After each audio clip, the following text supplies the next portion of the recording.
საზოგადოებრივი თავშეყრის ადგილებში საბჭოთა და ფაშისტური სიმბოლიკის, ასევე ძეგლებისა და ბარელიეფების გამოყენება, ქუჩებისთვის საბჭოთა კავშირთან დაკავშირებული სახელების დარქმევა კანონით აიკრძალა.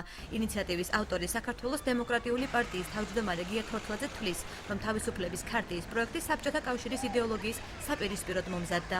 თავისუფლების ქარტია არის დამშვიდობება იმ პერიოდის, ასე ვთქვათ, ბოლშევიკურ იდეოლოგიასთან. აქედან გამომდინარე, იმ პერიოდის ატრიბუტიკა ჩვენ უნდა მოვიშოროთ თავიდან. ვიღაცა გამოვა და მაისურს ჩაიცვა. რადგან ეგ კანონში აწერია, მაგას ეგ არ ეხება. ეს ეხება ქანდაკებებს, დასახელებებს, გამოსახულებებს შენობებზე და ასე შემდეგ. აკრძალვა არ შეეხება ფიზიკური პირების ქონებას, რომლებსაც მსგავსი სიმბოლოების შემცველი ნივთები აქვთ შენახული.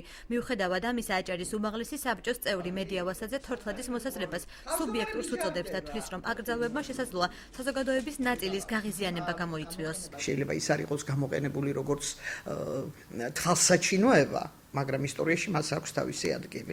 ამდენად მიდგომები რაღაც გარკვეული ისტორიული მომენტებისადმი არის ძალიან ესეთი სუბიექტური მოგეხსენებათ. ამდენად იმ ადამიანებს, ვისთვისაც ეს სიმბოლიკა დაკავშირებულია რაღაც გარკვეულ ღირებულებებთან, ეს სიმბოლიკა რჩება მათი ცხოვრების განუყოფელ ნაწილად, რომლისადმი პატივისცემა აკრძალვის მიუხედავად შეიძლება რომ თვითონ ჩვენთაგანში იყოს დარჩენილი. თავისუფლების ქარტიის პროექტს დისკრიმინაციულს უწოდებს რეჟისორი მიშა ჩარკვიანი, რომლის სპექტაკლი „საპნის ოპუსი“ ფაშისტურ გერმანიაში განვითარებულ მოვლენებს ასახავს. რეჟისორი თვლის, რომ ხელოვნება კანონებმა ჩარჩოებში არ უნდა მოაქციოს და შემოქმედ ადამიანებს მუშაობა არ უნდა შეეზღუდოთ. თუნდაც ვიყო ამ იდეოლოგიის მატარებელი, ეს ვისი რა საქმეა? ეს ჩემი აზრით, ეს ჩემი არჩევანია და თუ მინდა ფაშისტი ვიქნები და თუ მინდა კომუნისტი, ეს არავის საქმე არა.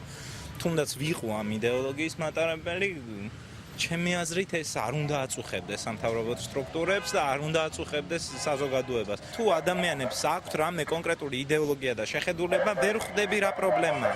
აბსოლუტური დისკრიმინაციაა, ეს არის დემოკრატიის შეზღუდვა. თავისუფლების ქარტიის პროექტის თანახმად საბჭოთა კავშირის სიმბოლიკის გამოყენება 1000 ლარიანი ჯარიმით ისჯება.